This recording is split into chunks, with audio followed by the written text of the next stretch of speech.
Well, here we are, man. We finally put it together. This is fun. Ken, I'm super excited to I'm be glad here. you're here, man. Thanks for. Appreciate it.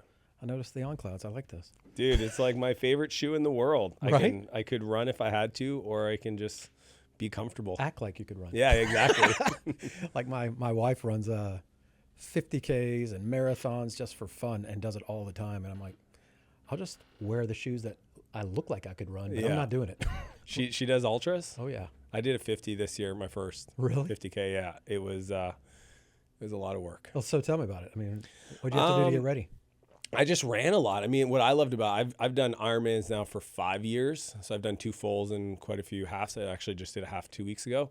But the 50K was just, I mean, comparing to having to bike and swim, which I hate swimming and traveling with a bike to get the training in, the running was quite delightful. Plus trails. Trails is way better than road. No doubt. Oh my gosh. How'd you get involved in Ironman? I don't know, man. Sometimes I just Pushing yourself? Yeah, just woke up one day and I think it was my friend Nick who it's so funny because you know how like sometimes people say stuff and you should support them when they say it. He literally created a vision board like 8 years ago and showed it to me, and on there had like Kona Ironman. And this is a guy that never ran or worked out. And I didn't want to tell him to like be realistic, but I was thinking to myself like, dude, They're in a chance. like I'm like, come on, like I know it's a vision board, but like, come on. And to his credit, man, he ended up buying a dog and calling it Kona. And then we started with sprint triathlons. And then the sprint triathlon one summer, we ended up doing 3. I had to learn how to swim. Couldn't swim prior to that. Whoa. Couldn't even swim? No, I could jump Wow. off a cliff and like tread water to get back to the edge, but I couldn't swim. Swim. Oh yeah, like now I did a 6-mile swim last year. Holy cow, Yeah. bro. Yeah, so to go from not swimming to being able to do that, and like absolutely, like I just did the Ironman 2 weeks ago. I didn't swim for 14 months. I'm not recommending that to anybody, but I just showed up and did a half Ironman. So Holy cow. I feel pretty comfortable swimming now, and I'm a big dude. I don't look like a swimmer, but it was fun. The mental game. The full distance Ironmans are a little nutty. It's super. I don't think it's very healthy to do. It's So that is a marathon, and then what is it? marathon. I only know the kilometers, so because I'm Canadian. Yeah. So 4 kilometer swim, 180 kilometer bike, and a full distance marathon after you do all that. Oh my God. Yeah. So you're depleted. A lot of the effort in that is just like hydration and nutrition. Right. It's not even muscular fatigue. It's don't get behind on that, because the moment you get behind on that, The body starts. you're done. Like you can't make it up. Your body can only consume so many calories per hour. So even if you're not hungry, like on the bike specifically, because you feel really good and you're in flow, you have to be continuing to fuel. Yeah, I mean, I've watched her train. I've watched her. I mean, to your point, she did the 50K with a support team and all that kind of stuff, and they kept pumping the calories into her, the hydration into her. I mean, she did great. She. I mean, I was extremely proud of her. But yeah, I mean, she hired a coach that really helped her, an ultra marathoner, and he was telling her the same thing. Like, it's one thing to get ready for the running, but you have got to be ready for the support, the hydration. 100%. If you don't do that, you're done. Yeah. And like take the support, because like that's the other thing. I was supposed to do the 50K ultra as part of a race, and then we had these big fires. I don't know if you saw in Canada, like pretty much Canada burned down this summer. Yeah. So the race got smoked out, so it got essentially canceled. I wasn't going to do it, and then I got kind of frustrated because I trained for a year to do it. And then a month ago, I just woke up one day and said, I'm going to go do it. Really? So I did it unsupported. Oh my God. Yeah. Luckily, I had my buddy Nick. He was my camera guy. My friend Dave, my running partner, he surprised me with a little aid station. They dressed up and everything. But like just like random, they had chocolate peanut butter cups, because that's my favorite thing in the world. And he ran with me for probably 10K of it. But yeah, I got it done. It was a lot congrats. That's yeah, awesome. It's just so much work to train for. It's like if you don't do it.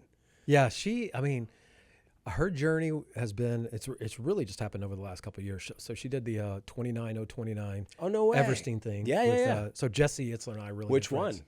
She did New Hampshire.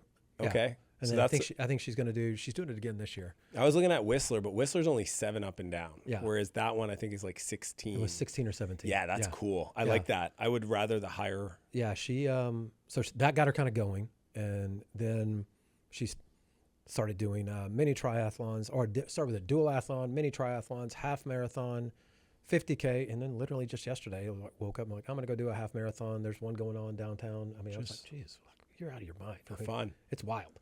I like love she it. is in it now. Like she has definitely become The runner's high. yeah, and wildly compulsive about it, which hey, you could be into other stuff. that's right. Like that's a good She one. feels the way about that as I feel about business. Yeah.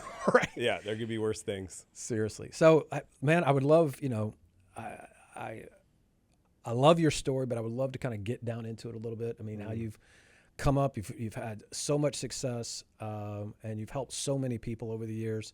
But I'd love to. We're gonna get to our commonality, which is our appreciation and passion about time and helping people collapse it. But tell everybody, how did it all begin? How'd you? I mean, you've definitely had a little bit of a rough. I call it colorful childhood. Yeah, I mean, it's kind of interesting because when I look back today, ended up in prison twice by the time I was 17. Jail, juvenile detention the first time I was 15. 17, went away for a while, got in a high-speed chase, almost took my life, like crazy. Wow. Yeah. And what happened is I was in prison and I had a guard named Brian sit me down and kind of have a conversation with me. Really? Yeah. Yeah. I was in the hole. I had gotten in a fight and got put into solitary confinement for 3 days. And on the third day, he pulls me out and he walks me back to the cell block, but we actually go past the cell block door into the next door, which we're not allowed, which is the guard unit. And he sits me down in the corner and he just shakes his head and he goes, "What are you doing here?" I was like, "Well, I got in the fight with Kirk." And he goes, "No." He goes, "What are you doing in this place?" And I was like, "High-speed chase, drugs." And he goes, "Doesn't make sense to me, Dan. Like, I've been working here for 10 years and I need you to understand that you don't belong here." Wow, what a blessing. Yeah. How did that, so I mean, that pretty much just snapped you? It just planted a seed. I mean, at the time, again, I'm 16, 17, like, it was probably the first time I ever heard an adult say that to me. It might not have been the first time it was said to me, but I don't think I was listening. Yeah. And he didn't have to tell me. Honestly, he would have gotten in trouble if anybody would have found out he brought me there. Because, like, yeah, no inmates were allowed there. And I broke down. I got super emotional. And, he said, like, you got to just stick to your own thing. I see you trying to get, your GED done and stay out of the politics in prison. There's a lot of stuff that goes on. And so I just kind of took that as inspiration. And probably 2 months after that, I got released to a rehab center. So I ended up getting sentenced almost 2 years, but I did about 6 months in the adult prison. Just this unique place that had a adolescent division. But then I got released to a rehab center for 11 months. And that was where, like, I had to rebuild my identity, my self-worth, my emotions, a lot of meaning stuff that we know in personal development today. Mm-hmm. And it was at the end of that program, after rebuilding the relationship I'd lost with my family and trust that I had obviously broken with them. I was helping the maintenance guy, Rick, clean out one of the cabins because it was built on an old church camp. And in one of the rooms, there was this old computer and a yellow book on Java programming. Get out of here. No. And I just opened up the book and followed the instructions of chapter 1. Yeah, 20 minutes later, I got the computer to say "Hello World," and that like it's so crazy. But the thing I'm most proud of today, even though I've built and exited companies and became incredibly wealthy, what I'm most excited about is the fact that I go and I speak to those kids like 2-3 times a year. It's still a big part of my life. That's awesome. Yeah. So, people see me today, but they don't realize that that's why I'm here. The business stuff, the software stuff, the best-selling author stuff, that's I'm grateful for it. But what I'm really here to do is inspire other at-risk youth to, hopefully go down a different path. Dude, good for you. That's really, I did not know that. I had no idea that. Well, here's what's crazy, Ken. I never shared that story for 15 years. Really? Yeah, I had this belief that I thought I had to be successful enough before I would ever tell anybody. Well, I can relate to that. I mean, when I lost my, I built a really big company at a very young age, and then when I walked out of there and proceeded over the next couple of years to basically try to start my next venture, kind of in spite of of my former partners, I had failed miserably and ultimately Should have filed for bankruptcy, but I didn't. But I lost everything. And I bet you I didn't tell one person, out in the real world. Once I got kind of to this level, I didn't talk about that at all until A lot of shame. Yeah, well, I just didn't realize I didn't understand the power that's really there. Like when you share, like what you're sharing right now, like when you share, other people see themselves in you. You're inspiring them to whatever they're going through to just keep moving, right? Like don't stop. Well, this is the thing is I first time I ever told that story, the only reason I told is because the event I was speaking at before I went on stage told us that whoever wins the best speaker is going to get a $50,000 donation to a charity of their choice. And it was just too important to me because I was going to donate it to this place that saved my life. And so I have to go back to my hotel room to redesign my whole talk. Okay. And my wife's there, she's pregnant. We had her first and she's pregnant with the second. And as I'm like going back to the hotel room, I let her know like, hey, I'll be back. I'm going to go work on my talk. And she's like, hey, I just didn't want to make you nervous, but my parents want to surprise you. They're going to come watch. I was like, can you please not let them leave until I talk to them? And she's like, why? So she didn't even know any of this. What?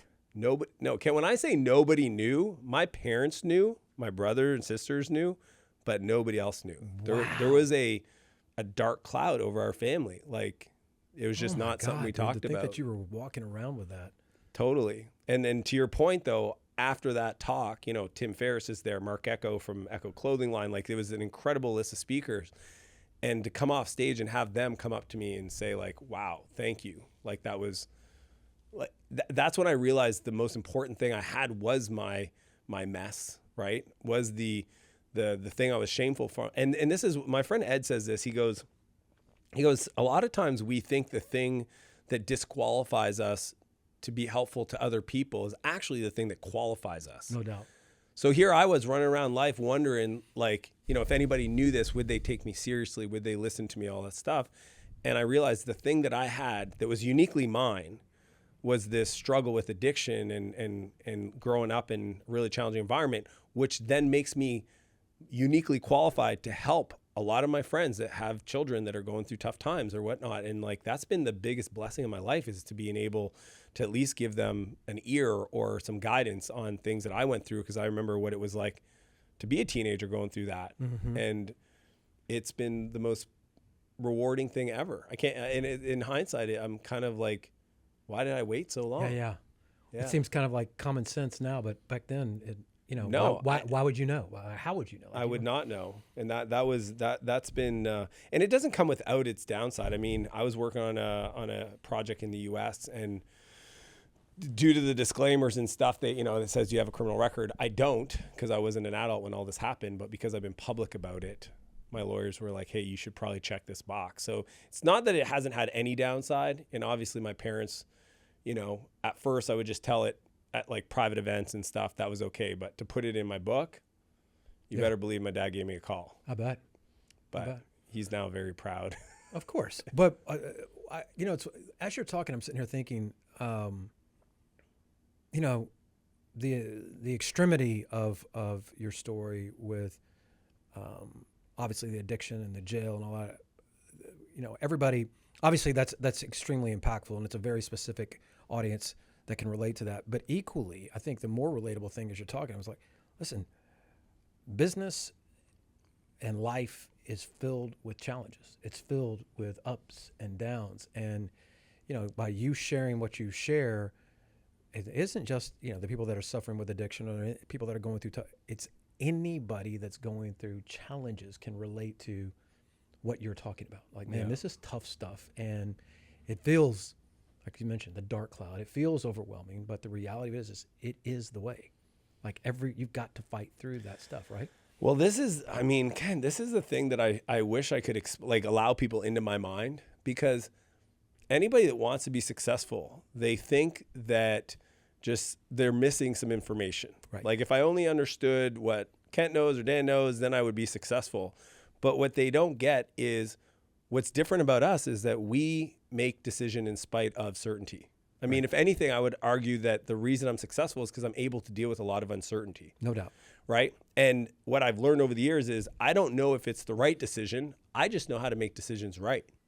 And that's what I've gotten really good at. Like, I love that. Yeah, people say, well, how did you know that company was going to be a good idea to start? Or how did you know that was going to work out? And the answer is, I don't know, but I just trust that I'll figure it out. And over the years, what I've gotten really good at is being okay with uncertainty and knowing that there's a process to figure things out. And over time, as long as I've got staying power, I've never not figured it out. It doesn't mean I've always gotten the outcome I wanted, but in the grand scheme of things, like, it was a forward movement decision, you know. And Jim Rohn talks about this. He's like, life doesn't get easier. We get better. You get better. That's it. Like, that is, I wish I could tell every person starting off is saying, like, don't worry if you don't know what you're doing, or you feel like it feels like a big, you know, question mark. Like, that's actually just super normal. Yeah. That's how it is. And all you get good at is trying to unpack and learn and study and move forward in the face of a bunch of uncertainty. And then eventually, like, positive things happen. But at every level, it just gets harder. But harder in the sense, because I was talking to my brother the other day about this, because I go, I'm very careful of the words I use because I don't want to attract, you know, negative stuff. But I said, dude, it's been a while since I've dealt with like a major setback. And he goes, has it though? And I go, what do you mean? He goes, but you dealt with this, this, and this. And I go, yeah. He goes, see, you don't think they're major setbacks, but if you go back 10 years, those things would have been like major. And I was like, oh, you're right. Relative, those things don't even faze me. Right. Because it's just part of doing business. It's part of the course. It's like, so I think that's one of the cool things is over time, you're able to deal with challenges that used to like pull you out of the game, emotionally drain you, feel like a weighted blanket of anxiety. And now it's just like, it's light and easy, and you just move forward, and you just, hey, lawyers, you deal with that. I'm going to go work on this. Well, ironically, you know, at some level, I don't know, you're probably very similar to me in this regard. Like, at some level, you almost welcome challenges, is because it makes you like, I know how to get, this is the stuff that makes me feel alive when we get through this. Right? Well, like, check this out. I mean, I've never gotten better without a challenge. There's no ever, right. Ever. Like, this is what's crazy. Never, ever in my life have I ever gotten better without a challenge. Right. So when I see those opportunities where I'm like, ooh, we're the opponent. Exactly. Like, I literally go like, warrior inside. Yes. He's like, let's go. Yeah. Like, this is, I actually get to grow right now. Right. I'm not going to go through this. I'm going to grow through it. And I think that's just but again, that was not my perspective when I was starting off. Mine either. Oh my gosh. I'd be like just literally some little thing. I mean, I remember days when somebody didn't reply to an email, and I would just tell myself all these stories about why they didn't reply. They must not like me, da, da, da, da, da. You know, a friend of mine said the other day, he says, worry is a wasted use of your imagination. It's a good one, right? I love that. Yeah, because I would just worry on the other side of that email that why didn't they reply? Yeah. And I'd make up all these stories, and none of it could have been true. The email could have just went to spam, right? Like, it could have just never been read, but I made up this whole story. Oh my God. But I could have made up equally a whole story about like how they're so nervous about replying because they're excited to be in business with me, and they want to make sure that everything's ready for when they reply for us to do this thing together. So like, I just think that whole narrative that we tell ourselves over the years, that we just get better at telling ourselves healthy responses, right? We get to assign meaning in a positive way. Mm-hmm. So like, I learned this a long time ago, like API, assume positive intent. That was such a big one for me. Like, Kent, I used to like just rack myself into a frenzy sometimes of just like, you know, somebody cuts me off in traffic and like, who do they think they are? Or, you know, a customer cancels something and I'm just like, the day's lost, right? It's dumb shit. Yeah. Like the whole day, like, really, Dan, you're going to ruin your day because of one thing that happened into it? And then, so now my whole thing is API, assume positive intent. It's like, if something happens, if somebody decides not to be in business with me, I go, it's probably what they need. And I'm okay with that. Yeah. And I don't let it take out my energy for the meaning of, hey, let's go create more. Right? Like, a long time ago, I made the decision that no one person is going to decide if I'm going to be successful. Period, full stop. I think that's a powerful idea. Because sometimes we put so much into one person. Yep. Right? Like, I need to go on this podcast, or I need this person to sign a book deal with me, or I need to get this investor to invest in my deal. Or not. Yeah. And that's totally cool. And you should not be so dependent on one path to decide if you're successful. I mean, I would say the irony, you know, as guys like us get a little bit older and you get all the wisdom and you go through all the, you know, everything in life in general, you start to kind of step into your own power at some point, and you're just like, to your point, like, look, man, I am who I am, and I know I'm not right for everybody, and I'm not going to apologize for that. And, I'm not one person, one thing, one deal, one situation is ever going to take me out or put me in that space. Like, it's not even, I would even argue, it's not even like I'm good enough. It's like, I'm so good. Like, I'm really confident in my own skin, and definitely not that way. In 20, if you're that way in your 20s, in my opinion, at least my experience, you don't have enough information yet. No. In business and in life No, you to need feel reps. that way. You Like, need that's some just nothing but reps. cockiness. No. Right? And arrogance. Oh yeah. In your 30s, you kind of start, but in my 40s and my 50s, man, I've really started to own it. Like, man, I'm pretty good at what I do, and I can get life. I can wrap my arms around this and make this what I want it to be, and I don't need anybody else's approval or, like, to your point, one deal, one relationship. No like, I one don't care. person. What do you think, because this is what I've always loved about your messages, and I remember first time I saw you speak, I texted, I said, dude, I can tell you're an operator, right? Like, Right. like seasoned, right? What part of it as a percentage you think is getting older and realizing, like, it's your life you're living? Because, like, that I A think, big part of it. I mean, this is the part, It is it. it's everything. I would argue that when you realize that the clock is ticking, Yeah. and there's nobody in this room getting any younger. Like, we all have an expiration date. Yep. And it's like, I'm going to wring everything out of this that I can unapologetically, and I'm not going to allow.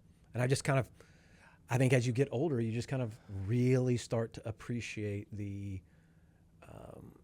that if you're smart, you would start to appreciate that element, and you're like, bro, you don't get any of this. You don't get to do any of this over. Like, No, collect as many moments, collect as much. Like, stop acting like things are bigger than they are, because they're just not. yeah, my wife hates when I say this, but at some point, I'm going to take my last breath.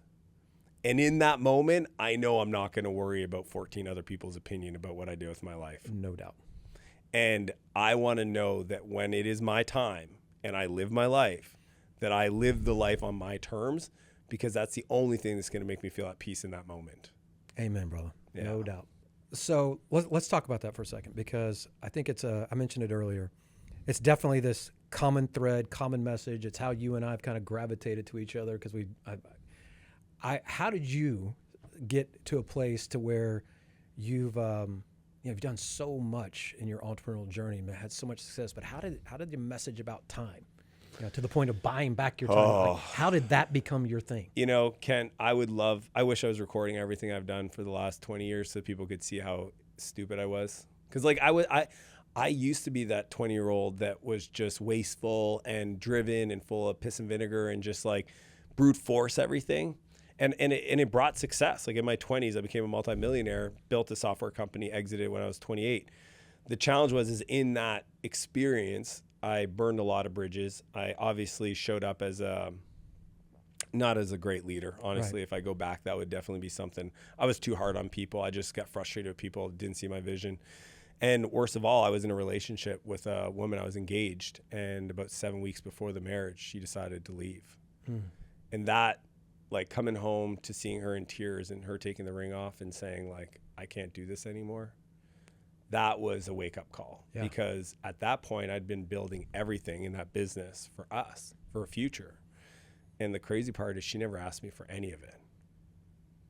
So I was making up all these reasons and stories in my Been head. there, brother. Been there.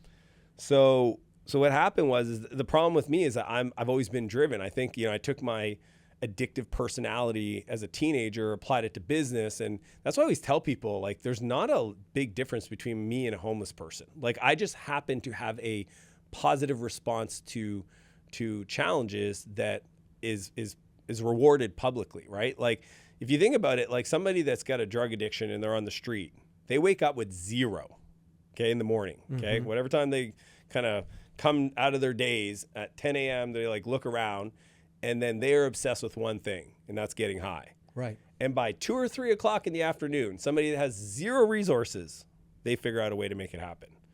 So that same drive, oh yeah, most people never consider that. Never even considered that. I spend a lot of time with the unhoused community, because to me, I know how close it was for me to become part of that population. So what I try to do is, because that drive's always there, I needed to find a different way to be productive.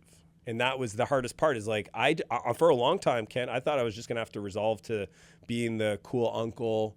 Maybe I shouldn't be in a relationship. I'm not a good person to be in a partnership with. I'm so driven. I'm so focused that once I can only do one thing, and I'm like all in.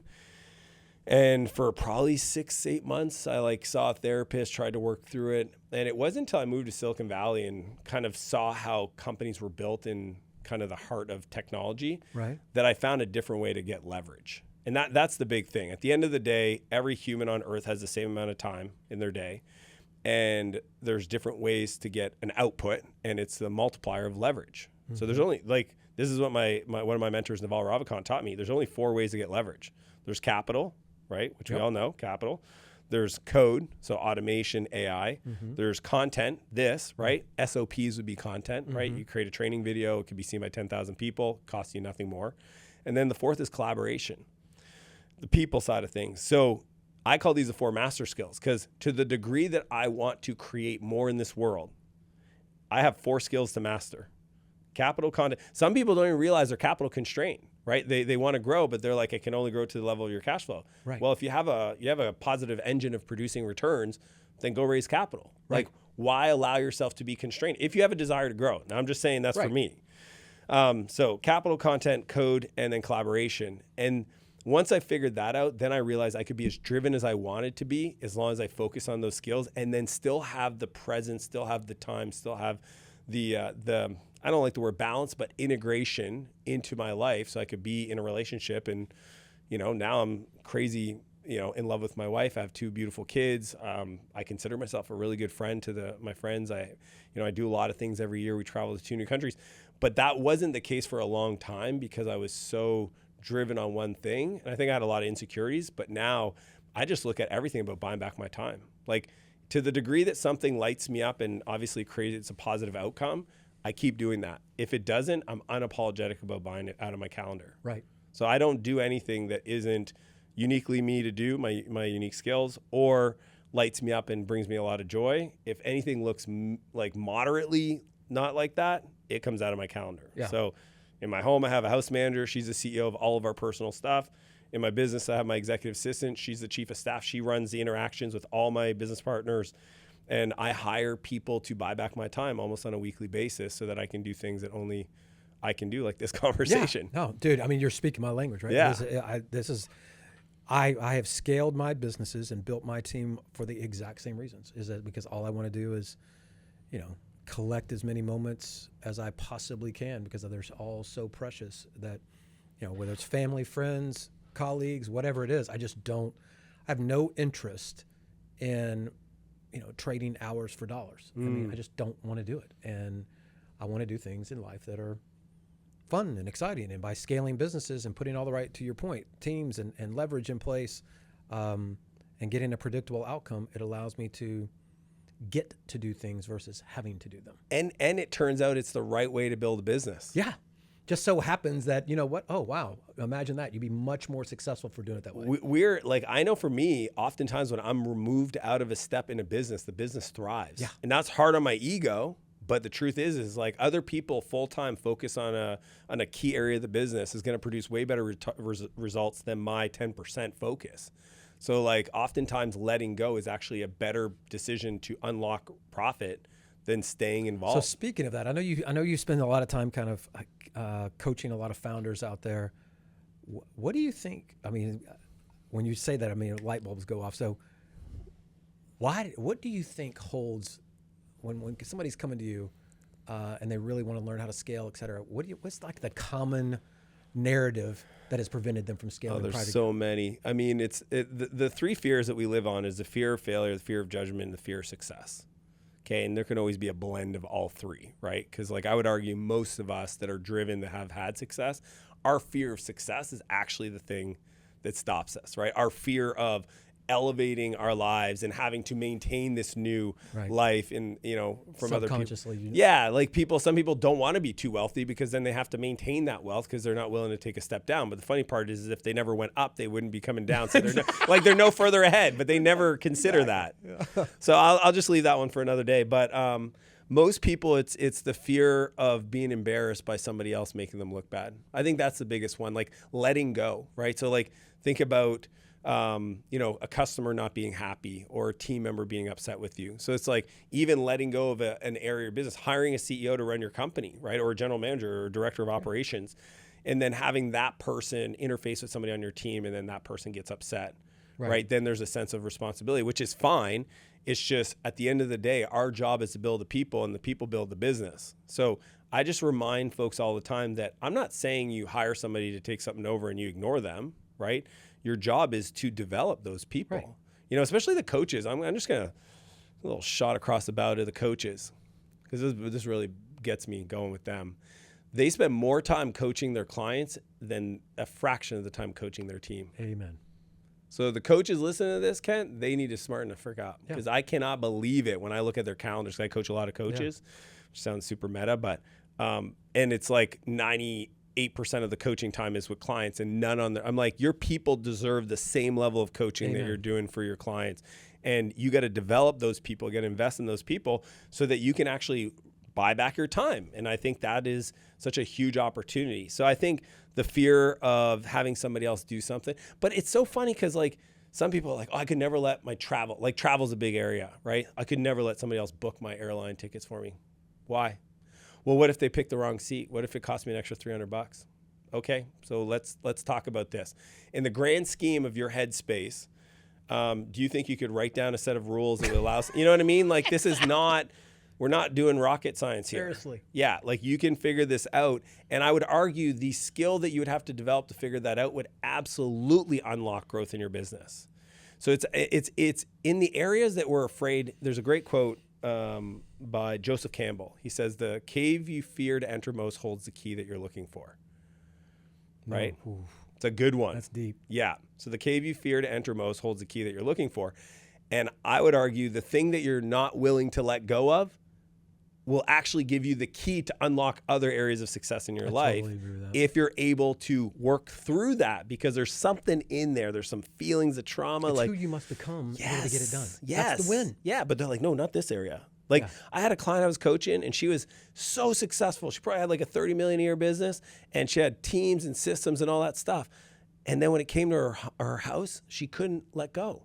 So she had a house manager that wasn't empowered to do anything to buy back her time. Oh gosh. Like she couldn't, like she was still paying all the bills, doing everything. And I was like, why do you have a whole finance team here? You have like 6 people managing all your businesses. You figured that out. But over here, and it's just like, what if my kids' school didn't get paid? And then when I went to pick them up, they had to have a conversation with me. Like I would just be so embarrassed. And I go, oh, interesting. Wow. So you have this fear of other people. See, when it's the business, it's not you, right? It's your business. And oh, sorry, Jane on my finance team forgot to pay that invoice. But when it's your own house, so I was like, oh, let's talk about that. Where does that come from? No doubt. Right? Is it true? How old is this? What would you need to feel safe? Those are my 3 go-to questions when somebody's like coming up with this stuff. And I just get excited because I know if I can help her unlock that, it's going to unlock so many other areas in her other areas of her life.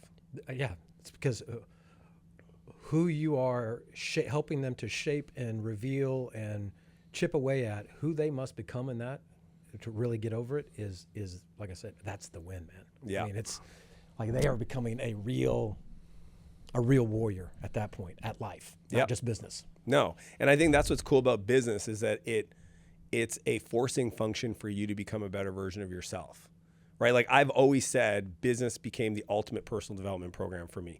Anytime I wanted to grow my business, I had one place to go look, in the mirror. And to your point, that's really good. I had to ask myself, who do I need to become? Who's the next level leader? Who's the next level innovator? Who's the next level, whatever. What are the standards I need to start adhering to? What things do I have to let go? I can't add anything to my life if I'm not willing to let things go. A lot of people, they want to know, like, how did you become successful? It's like, well, how about instead of telling you what I do, how about I tell you what I don't do? Mm-hmm. Okay, let's talk about the things I've removed out of my life so I could create the space for me to go do the things that allow me to have this life. And some people, they're like, oh, you can't, we're not talking about that. I want to be successful, but I still want to keep these other things. It's like, all right, you'll struggle with that until one day you realize that it's the thing that's holding you back and pulling you down. It's a weighted vest. Like, you got to let go. Like, there's literally no way to move forward unless you clean up stuff. You got to, It's got to let it go. I love that. How does Dan Martell define success? It's a great question. I think life is very simple, and this is just like, I love the question.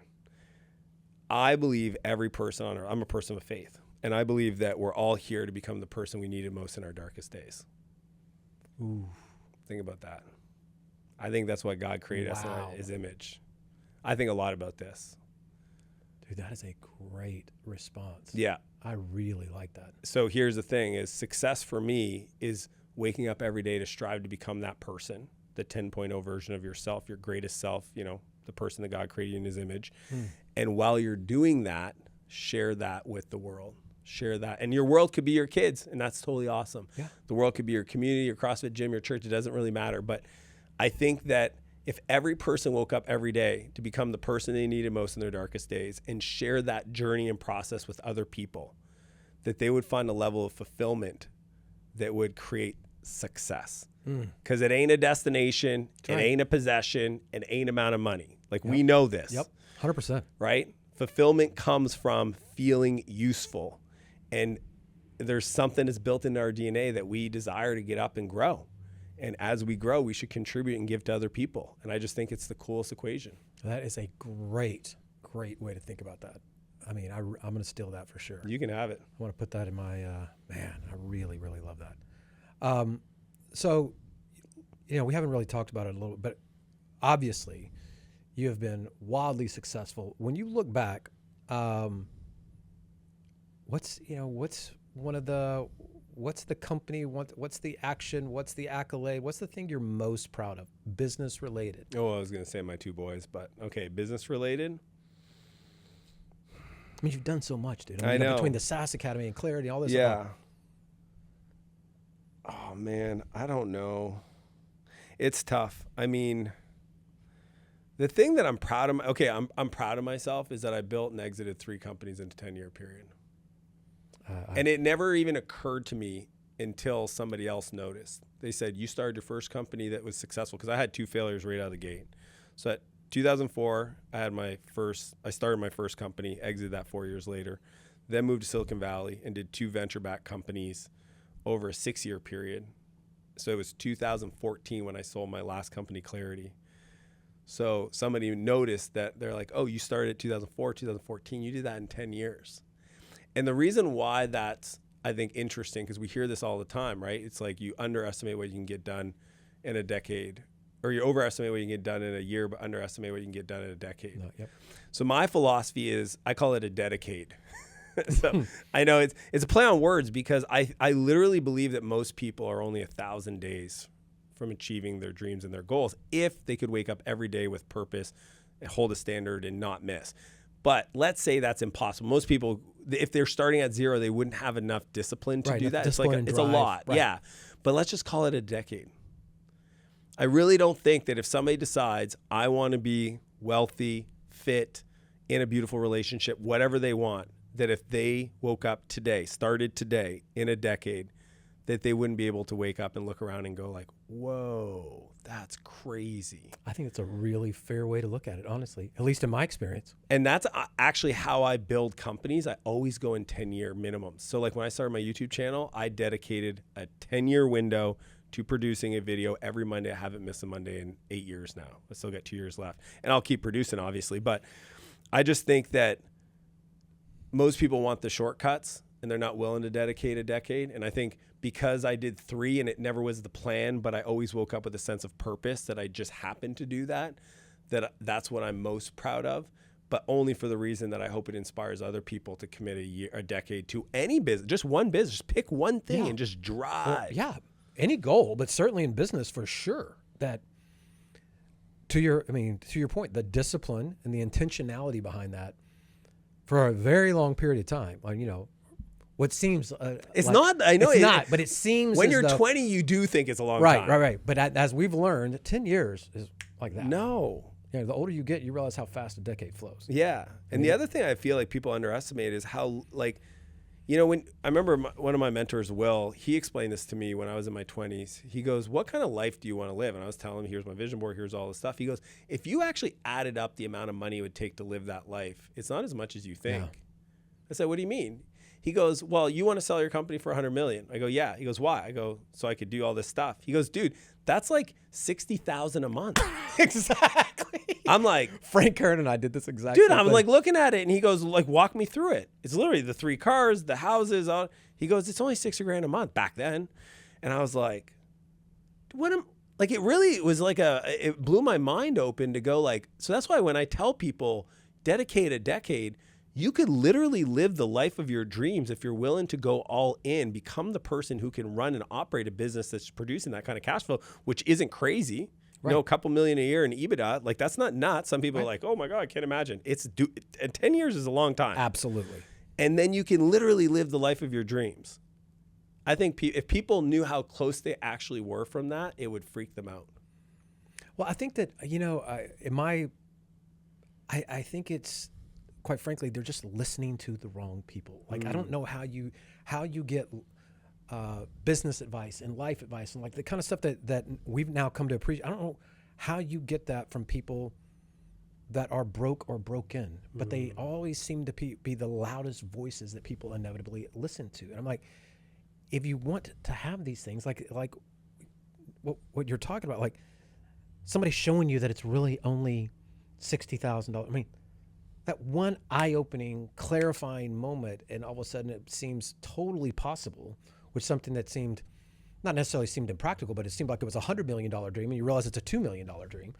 I think that kind of wisdom is out there. I mean, I know that you know, like to your point, your YouTube channel and all the content you put out, I'm like, listen to the right people, take action, get insight. So good. Don't get, I think it's just but you know what I think they do? Bad data sources. And this is, I do give them credit, those people, those gurus. They know how to speak to that person better than I do, because they're still that person. Yeah. Right? So they can speak to the broken because they're still broken. And I think anybody that's fair. It's true. I watch it. I see it. I'm like, how did this person build such an audience? And it's because they're speaking to the beginner. Yeah. And you and I, we're talking about like funds and scale. Yeah. And that's not sexy. Nobody wants to talk about that. Right. Yeah. Leadership, executive offsites. No, thank you. Yeah. Tell me how I make money. You know? Right. So I think that's the one thing that I remind myself as much as I can to just continue to bring it back to the beginning. And that's what I love about this conversation. You've been really good at like, hey, when you were starting and da-da-da-da-da. Because, man, it's easy to just, and it's just, even if you speak a little too high over them, it just feels like, but I don't get that. So maybe I'm not smart enough. And it's not, because I did not know any of this. Let's just be very clear, right? Like, we're not two of the brightest guys in the world, but we got in the game and we just kept pushing and we learned along the way and we were willing to make the mistakes and we paid attention to what, the data and the results were telling us, and we just kept going. To me, I mean, that's the way I see my life. I tell all the time, like, man, I'm a redneck from Dallas, Texas. And I was going to say, I'm Canadian, but I know there's not a Dallas. Well, is there a Dallas, Tennessee, though? No, I got Memphis, Tennessee, and there Dallas, Texas coming out at the same time. Dallas, Texas. And I'm just, I'm not that bright, but, I grew up in an entrepreneurial environment, and I learned just enough to be dangerous, and I wasn't afraid to take chance on myself. And I think that, and learn along the way. And I think that a lot of people get caught up in to your point earlier, there's just this one more piece of information I need to know, or one more, and I just think it's such a trap. You're listening to the wrong people. Where do you think the belief in yourself plays? Because that's the thing I've been thinking about a lot lately. It's just it is required. For me personally, I was just brought up in an environment, and not necessarily an environment that I'm particularly proud of, right? Like my father was extremely hard on me and my brother. Used to say things like good isn't good when great is expected, and he pushed us really hard. And I think that really fostered a belief system, at least in me, where I was just like, I've always believed that I was designed for success. You could do it. Yeah. And I've come to appreciate, you spend thousands of hours speaking to thousands of people around the world on stages and what have you, and you understand that it's not common. That's not common. That's a thing recently I've picked up, is that what's required is that belief. I use this analogy, and I don't know how I came up with this a few years ago, but I think it's the perfect way that I've been able to help explain it to people that are new into business. Whereas I say, you know, if I called Dan up and said, I'm going to go become a great MMA fighter. In fact, I want to become the champion. And I've never stepped a foot in an MMA ring. But I would clearly know that there's a few things that are required. Number one, I have to actually get in the ring. And number two, by default, getting in the ring, I have to be prepared to get absolutely the ever-living shit beat out of me. I'm going to get hit in the face. I'm going to get knocked out. I'm going to get broken. Like, it's just part of it. But I'm going into it expecting the fight, because I've already identified that the only way to become a champion is through the fight. Yeah, you can't learn to surf reading a book. That's right. Yeah. And no amount of YouTube videos, a podcast, are going to ever teach me how to be great. I've actually got to do it. Yeah. And I think it's that when somebody actually, that light bulb goes off in business, when you realize that you actually have to prepare to get hit. You got to go in for the fight. But that's how you become great at it. I think that, at least for a lot of people that I've worked with over the last few years, when that light bulb goes off, they're like, oh, wait a minute. Actually need to be looking forward to getting hit. I actually need to look forward to the struggle. I need to be willing to get punched and all that kind of, like, this is how I'm going to become great. I think that has helped at least my clients, where they get to a place where, like, all right, I get it now. Like, it isn't about trying to avoid it. It isn't about trying to get one bit of information. Like, I don't even have to believe that I'm great right now, but I have to be willing to get in the ring and get hit. And then I will prove that I've got what it takes to become great. I just don't think, to your point earlier, I mean, I just think it's very rare to have that internal belief system from day one. And so the only way I know to help people get it is through results. And results aren't always good. You know, results are, I can take the punch. Yeah. And I'm not going anywhere. And I'm going to move forward. I'm not giving up. No. You're not going to kill me. Like, I'm still here. That to me is when you get that warrior mentality, like we were talking about earlier, you know, like, you kind of look forward to the obstacles because you know what it represents. I mean, I love that stuff. Love that shit. Yeah, it's interesting. Again, if you could teach this, if you could just insert that in people's brains, I think it would make it a lot. Make life a hell of a lot easier. But they want a guaranteed outcome. Amen. It doesn't happen. What is so, you know, let's go back to time here for a second. So when you're working with clients and students and founders and people that, you know, that you're investing in there, how do you make them really appreciate, you know, whether it's a hack or whether it's a technique or strategy?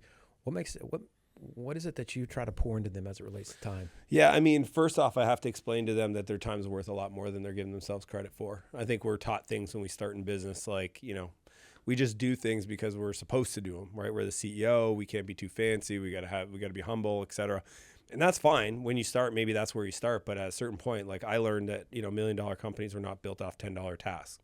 It's just, there's not enough hours in the week, right? If you just keep doing all this stuff, it's just not a great use of leverage. Yeah. So what I do with them is, in the book, I talk about the buyback loop. And the first thing is the time and energy audit. We just got to look at your calendar for the last 2 weeks, because it's not even just like things you're doing that don't cost a lot of money. It's the activities that you're doing that take your energy. But if you swap them out, it would give you more energy so you could stack them. So what's unique about my day is... give me an example. I mean, what if I had a meeting, you know, where I do some creative stuff? I'm going to give a talk, right? That's super fun. I like that. Okay, cool. Then I got to go to a finance meeting, you know, and I got to do, I don't know, some kind of like accounts receipt, like whatever, reconciliation, blah, blah, blah, stupid expenses. Let's say you were still doing your own expenses, your receipts, and you sit there and you put them in a spreadsheet. Like, let's say you still did that, which I can't imagine anybody would light them up. And then you go into a meeting right after that where you're talking like 18 months vision stuff with your business partners, right? I would argue that red item in your calendar that takes your energy that you don't look forward to, it takes away from the next meeting. So what I want to do is I always want to stack energy. Good. Yeah, energy giving activities back to back to back to back, so that I don't ever feel depleted, right? So when I look at my calendar, yes, it's stuff that I could pay somebody lower cost than what I produce in my activities. But even more importantly, it's the things that I don't enjoy. So for example, like I was on a board, and the board meetings, they used to be green. I used to enjoy being on the board. Founders were super brilliant. I was learning a lot. But after 2 years, like the meetings kept to be pretty monotonous and repetitive, and it turned yellow. They weren't red. It's not like I didn't like them, but I mean, I didn't look forward to them. And I gave myself permission to remove it out of my calendar. Now all of a sudden I got 60 to 90 minutes every couple of weeks back for me to go do things that are green, that produce even higher outcomes. And I think that oftentimes entrepreneurs don't give themselves permission to reprice their hour. Yeah. Does that make sense? Yeah. Like their business grows 20, 30% a year. Okay, but are you repricing your self-worth? Are you really increasing your self-worth so that you start setting these filters? Like I have a friend of mine, I think he said he's doing 65 speaking engagements this year. And I go, probably really fun. Like I get it, like you enjoy speaking, but at a certain point, like you must be saying yes to stuff that you don't want to be doing. He goes, well, I don't know until I show up. And I go, well, then you got to set up some filters. He goes, what do you mean? I said, well, what are you charging for speaking now? And he says, $40K speaking. I said, well, then make it 60. Well, if I make it 60, some people won't do it. Well, that's the whole point. Exactly. And he's like, yeah, but, and I go, no, it's not yeah, but. It actually, if you look at a price yield curve, like you'll end up making the same for less amount of time. And the people that want you there really want you there. Yeah. And then you could also add some other filters, like you're not going to speak unless there's at least 500 people in the room. Right. And unless they've been in, and they have an event for 3 years so that they have a track record of getting 5, because we've all been there. Where they're like, we're going to have 1,000 people. And you show up and you're like, that's not 1,000 people. Yeah.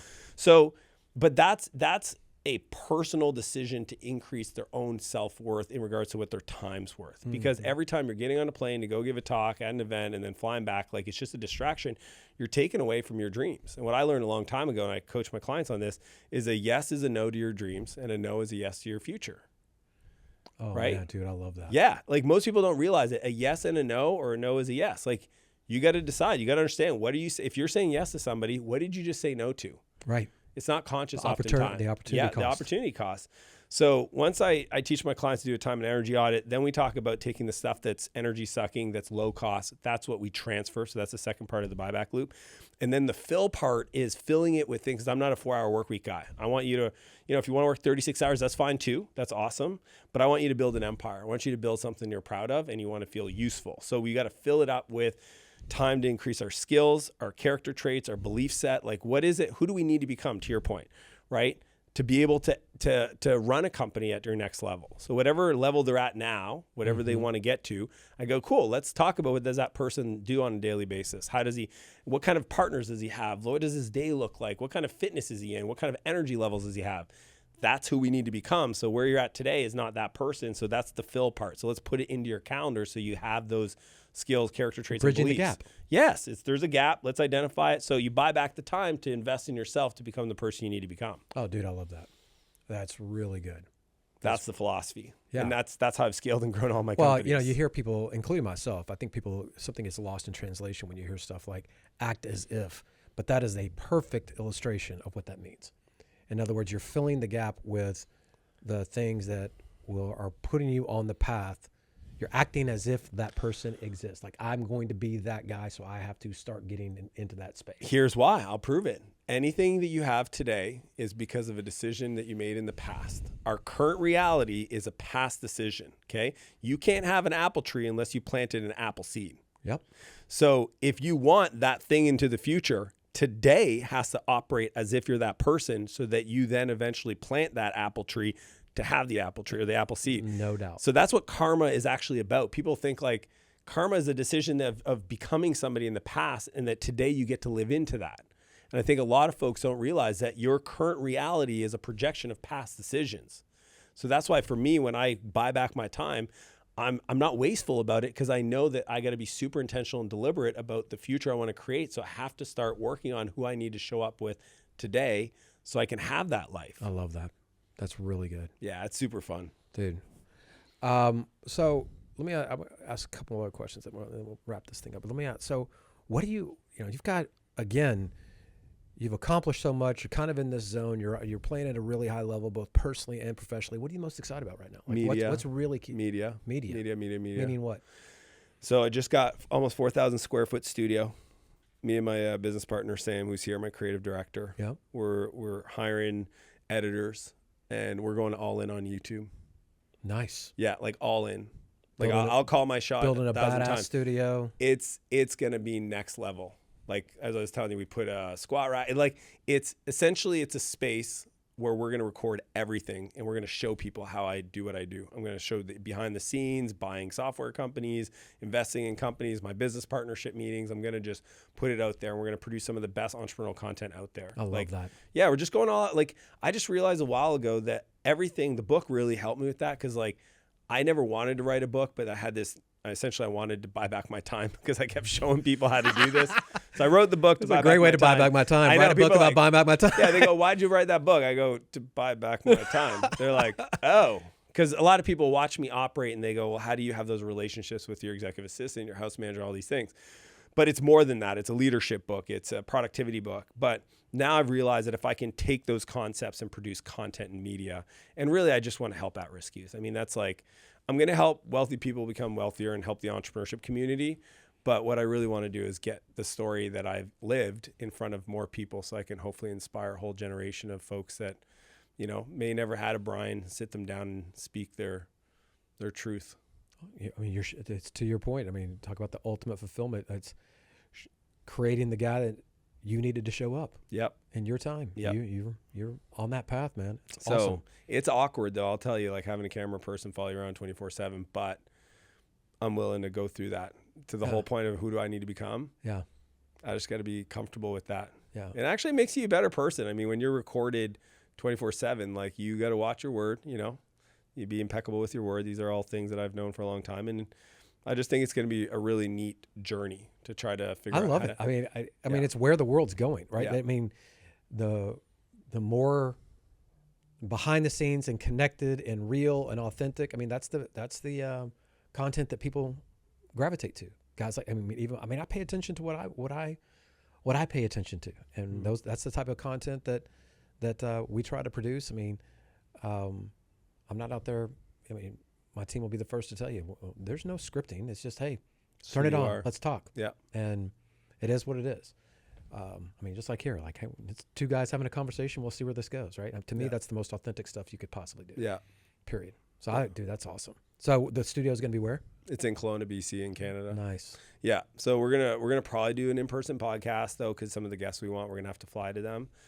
But yeah, we're building the talent, the editing team. The shots. We've got different sets we're putting together, and it's a creative process. I mean, just for me at my level, it's just like I want to be more artistic, and having folks that are like super talented on the graphic design level or the video editing stuff, and then the coolest part is just reading the comments. Like, I mean, I just love it. I love putting stuff out there and watching how it's helping people.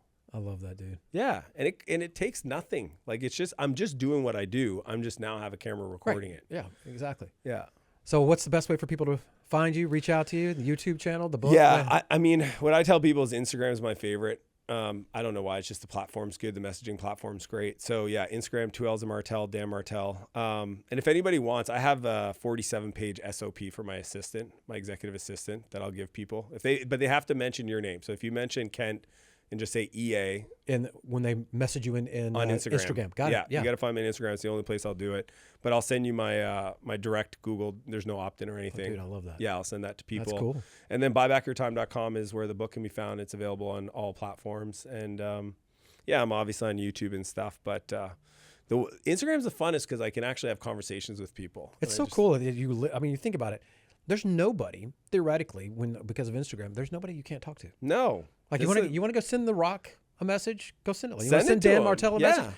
message? He's going to respond. And think about this. You can actually follow these people. People can follow you and I. Like, we didn't have this. No doubt. We had to find a local mentor, and hopefully, like, he was willing to spend some time with us. Right. Like, now you can literally curate your social media feed, if you do it right, is a masterclass in watching and learning. Yeah. If you do it right. Yeah. Now, if you go and just check out hot chicks, then that's not going to It's work. going to be a shit show. Yeah. That's a distraction device. Brother, this has been amazing, man. I appreciate you coming, stopping by. Again, guys, go to Dan Martell, 2 L's on Instagram. Go to buybackyourtime.com. You will not regret either one of those decisions. Thank you, brother. Thanks, Ken.